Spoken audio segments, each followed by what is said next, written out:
नमस्कार दोस्तों, aspirants campus में आपका स्वागत है। मैं रिचा।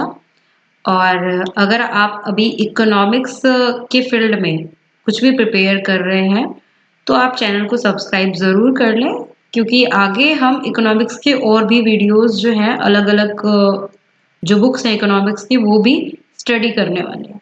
ठीक है, तो आप बेल आइकन पे प्रेस कर लें जिससे कि आपको नोटिफिकेशन टाइम पे मिल जाए और आपको आइडिया लगता रहे कि चैनल पे कौन सी वीडियोस अपडेट हो रही हैं।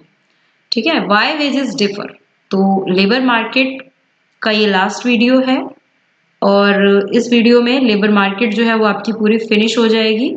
उसके बाद आएगा आपका लैंड मार्केट, तो वो देखेंगे। तो लेबर मार्केट का एक लास्ट वीडियो देख लीजिए, वाई वेजेस डिफर।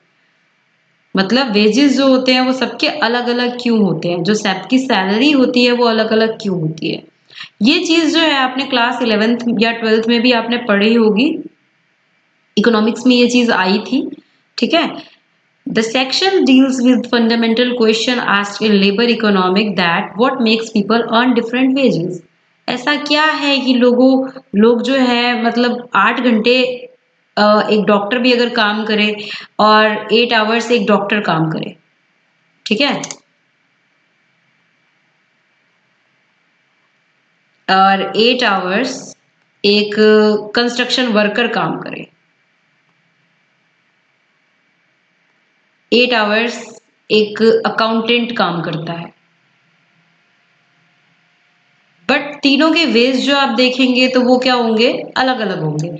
सबसे ज्यादा डॉक्टर की सैलरी होगी, उसके बाद अकाउंटेंट की होगी और उसके बाद एक कंस्ट्रक्शन वर्कर की होगी।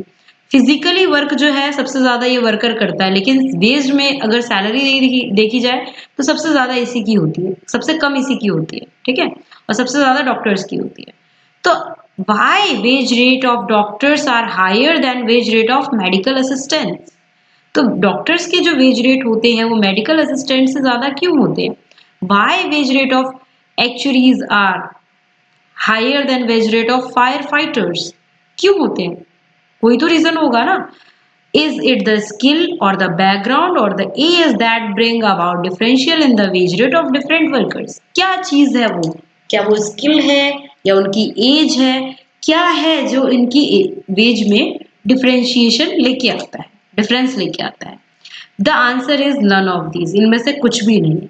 Differential wage rate are result of different in demand supply of jobs available. ठीक है, जो जॉब्स अवेलेबल हैं उसमें डिमांड एंड सप्लाई जो है वर्कर्स की, उस पे वेज रेट जो है वो डिफर करता है। There are several possibilities to the differential existence of job, कुछ पॉसिबिलिटीज होती हैं।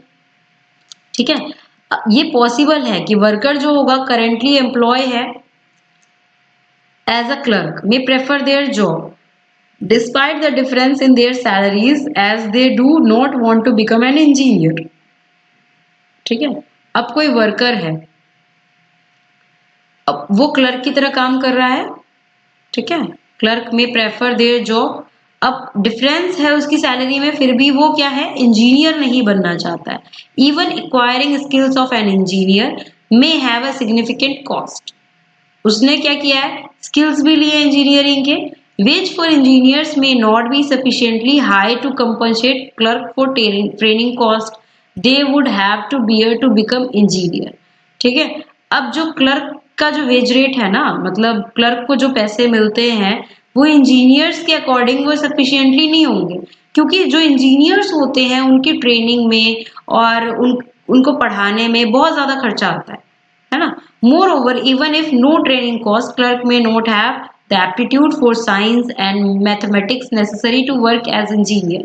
अगर ट्रेनिंग कॉस्ट ना हो तो उनमें जो इंजीनियर्स की तरह जो एप्टीट्यूड होता है साइंस और मैथमेटिक्स का, वो चीज नहीं आएगा। Thus training cost as well as difference in workers abilities. तो ट्रेनिंग कॉस्ट और दूसरी बात है वर्कर की ability and preference for particular job, और उस जॉब के लिए preference can lead to difference in equilibrium wage rate. ठीक है, इसी की वजह से wage rate, equilibrium wage rate में डिफरेंसेस आते हैं among person and job. There is no tendency towards adjustment that would wipe out wage differential due to such factors. अब यहाँ पे क्या है, टेंडेंसी नहीं है कोई भी एडजस्टमेंट की, भाई कि थोड़ा पैसा इधर उधर एडजस्ट कर लो कोई कम कर दो थोड़ा सा वेज रेट, ठीक है। कंपनसेटिंग वेज डिफरेंशियल्स, ये क्या होता है? मैनी टाइम्स, बहुत बार क्या होता है, workers themselves make a decision to remain in certain job. Worker खुद चाहता है कि भाई मैं इस जॉब में रहूं, even though they may be qualified और हायर पे पैक इन डिफरेंट जॉब, ठीक है। कई बार क्या आपने देखे हैं, बहुत सारे जो लोग हैं जिन्होंने एमबीए कर लिया है, एमबीए करके वो चाहते हैं कि भाई मैं जो है इतनी बड़ी मल्टीनेशनल में काम नहीं करूंगा, मैं जाके ना खेती बाड़ी करूंगा, मैं जाके एग्रीकल्चर में फार्मर बनूंगा, ठीक है। तो वो उनकी अपनी इच्छा है, ठीक है, वो अपनी मतलब वो चाहते हैं ऐसा, ठीक है। तो भले उससे वो मतलब नहीं बनता है कि भाई वो क्या काम करना चाहते हैं, बस इस पे डिपेंड करता है, ठीक है। एक्सपीरियंस रिसर्चर है कोई यूनिवर्सिटी में, may be offered for a job profile requiring him to work on some country, दूसरे किसी कंट्री में उसको प्रोजेक्ट के लिए जॉब मिल रहा है और उसको हाई पैकेज भी मिल रहा है, लेकिन वो नहीं जाना चाहता है, but not to accept it as may result into less time and freedom for his independent research. जिसकी वजह से वो क्यों नहीं जाना चाहता है, क्योंकि भाई उसको इंडिपेंडेंट रिसर्च के लिए उतना टाइम नहीं मिलेगा, फ्रीडम नहीं मिलेगी। तो जो वर्कर्स है वो कुछ जॉब्स को व्यू करता है as intrinsically more attractive than others, the force of supply and demand produce difference in the wage. तो जो फोर्स है सप्लाई और डिमांड का, वो डिफरेंस पैदा कर देता है वेज में, ठीक है। The difference is called compensating wage differentials. अब इस डिफरेंस को क्या कहते हैं? Compensating wage differentials, because less attractive job must pay more. जो लेस अट्रैक्टिव जॉब होता है, जहाँ पे उनको उतना कंफर्ट नहीं मिलता है या फिर वो नहीं जाना चाहते हैं, वो उनको उतना अट्रैक्ट नहीं करता है, हो सकता है वो ज्यादा पैसे पे कर रहा हो, या फिर हो सकता है equalize real advantage of employ across job दे रहा हो, एम्प्लॉयमेंट मतलब अच्छी खासी दे रहा हो, एडवांटेजेस दे रहा हो, लेकिन फिर भी कुछ पर्सन जो होते हैं एबल होते हैं, ठीक है, फिट भी होते हैं टीचिंग जॉब में और as consultant in MNC, but वो नहीं जाना चाहते हैं, वो नहीं करना चाहते। तो यहाँ पे भी आपका क्या हो जाता है, जब वो नहीं जाना चाहते हैं, नहीं करना चाहते हैं उस वर्क को, तो यहाँ पे वेज रेट में डिफरेंस आ जाते हैं, ठीक है। अब इक्वल वेज रेट पे वो क्या करता है, वो चाहता है कि भाई मैं पढ़ाऊं, कंसल्टेंट करने की जगह मैं पढ़ाऊं। सबका अपना अपना एक इंटरेस्ट होता है। वर्किंग आवर्स टीचर का क्या होगा, लेस होगा कंसल्टेंट से। So only if the wage rate of consultant is 20% higher than that of teacher, then would the person shift from teaching job to a consultancy job. अगर सिर्फ 20% का difference होगा दोनों की सैलरी में, तो क्या कोई टीचर जो होगा वो कंसल्टेंसी जॉब को चूज करेगा? नहीं करेगा। एक तो उसका वर्क आवर कम है, ठीक है। Difference in money wage are necessary to equate the quantity of labour supply and demand in different occupations when non monetary attractiveness of job differs. तो पहला रीजन तो ये हो गया। दूसरा क्या है? Difference in human capital investment. तो difference in human capital investment में क्या आता है, हमारी जो एबिलिटी है टू परफॉर्म यूजफुल सर्विसेज की परफॉर्म करने की, ये किस पे डिपेंड करती है? ट्रेनिंग पे, एजुकेशन पे और एक्सपीरियंस पे। इन तीनों चीजों पे चेक करती है। अब जैसे जैसे आपका एक्सपीरियंस बढ़ेगा, आपका ना वेज जो है वो भी इंक्रीज होगा, ठीक है।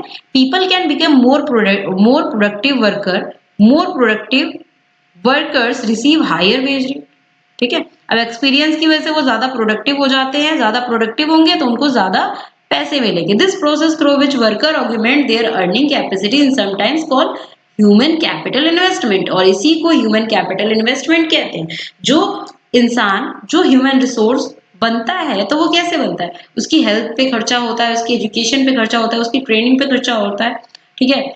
वो एक टाइम देता है तो उसको एक्सपीरियंस मिलते हैं, है ना। अब मान लीजिए कोई एक बहुत बड़ा पेंटर है, एक बहुत बड़ा पेंटर है, उसने एक पेंटिंग बनाई, ठीक है, ऐसी पेंटिंग नहीं, उसने बहुत अच्छी सी एक पेंटिंग बनाई, और उस पेंटिंग का वो कॉस्ट लेता है कितना? मान लीजिए 10K, 10,000 ले रहा है वो, 10,000 ले रहा है, और ये पेंटिंग उसने सिर्फ 2 मिनट्स में बनाई है। तो ये 2 मिनट के 10,000 नहीं होंगे, ये उस टाइम का 10,000 होगा जो उसने इस पेंटिंग को बनाने के लिए खर्च किया है, ठीक है। वो समय और वो पैसा जो उसने इसको सीखने के लिए, इस कला को सीखने के लिए लगाया है, वो क्या है? Human capital investment. ठीक है। सच जॉब टेंड टू पे हायर वेजेस, तो ऐसे जो जॉब्स होंगे उसको ज्यादा पैसा देंगे। तो ये क्या है? सिंपल रीजन है, if wage were not higher few people would be willing to incur the training cost। तो अगर वेज ज्यादा नहीं है तो उसको क्या होगी? लोगों को ट्रेनिंग कॉस्ट देनी पड़ेगी। अगर वेज कम है तो उसको बढ़ाने के लिए आपको स्किल्ड होना पड़ेगा पहले। ठीक है। इंडिफरेंस इन एबिलिटी, एबिलिटी यानी कि वर्कर्स की प्रोडक्टिव कैपेसिटी है depend not only on their training and experiences यानी कि human capital investment, but also on certain inherited traits. ठीक है। अब मान लीजिए कि किसी का आईक्यू लेवल जो है वो काफी अच्छा है, और कोई बोलने में बहुत अच्छा है, कोई सोचने में बहुत अच्छा है, मतलब सबका एक अपना अपना एक टैलेंट होता है ना? तो उसकी एबिलिटी पे भी उसका वेज डिसाइड होता है। The relative importance of these two factors is greatly disputed. For years, people have debated whether genetic or environmental factor are more important in explaining IQs। ठीक है, उसके IQ लेवल को increase करने में उसका एक जेनेटिक और एनवायरमेंट दो फैक्टर होते हैं। Similarly, possessing abilities that are scarce is no guarantee to higher wage। ठीक है। तो ऐसी एबिलिटीज जो बहुत कम हो, ठीक है, वो आप ऐसा नहीं है कि वो आपको हायर वेज दिलाएगी। मतलब ऐसा टैलेंट जो किसी के पास नहीं हो और आपके पास हो, तो ऐसा नहीं है कि आप उस टैलेंट को दिखा के एकदम बहुत ज्यादा पैसा कमा लेंगे। ठीक है।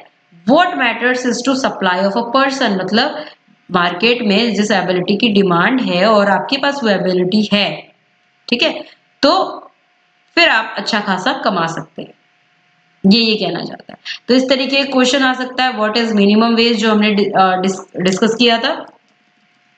लेबर यूनियन में क्या क्या चीजें हैं, ठीक है, और why do you find variations in wage rate across different profession, अलग अलग प्रोफेशन में। ठीक है। प्रोफेसर का हाई सैलरी क्यों होता है स्कूल टीचर से? क्योंकि भाई प्रोफेसर ने किसी सब्जेक्ट में मास्टरी की होती है, स्कूल टीचर से उसकी नॉलेज जो होती है वो ज्यादा ही होती है, उसके स्किल्स भी ज्यादा होते हैं। तो ये आपका क्या है? Let's see sum up. मतलब इसमें लास्ट में आपको ये पूरा सेक्शन में क्या क्या दिया हुआ है। लेबर यूनियन जो है कलेक्टिव बार्गेनिंग पावर जो है वर्कर्स को वो देता है लेबर यूनियन। ठीक है। इंप्रूवमेंट्स ला सकता है वर्क कंडीशन में लेबर्स के। ठीक है। Price marginal revenue are different in case of monopoly, the determination of equilibrium wage and number of workers hire in firm entirely depends on the intersection of marginal product curve. ठीक है। ये किस पे depend करेगा? Marginal product curve पे with the supply curve of labour. तो इसको एक बार आप रीड कर लीजिएगा, पूरे चैप्टर में जो भी आपने पढ़ा है उसका समअप है ये। ठीक है। तो कल आप लोगों का एग्जाम है। Once again best of luck for your exams. ठीक है। If you like the video then do subscribe the channel for more video updates and also do recommend to your friends. Thank you so much.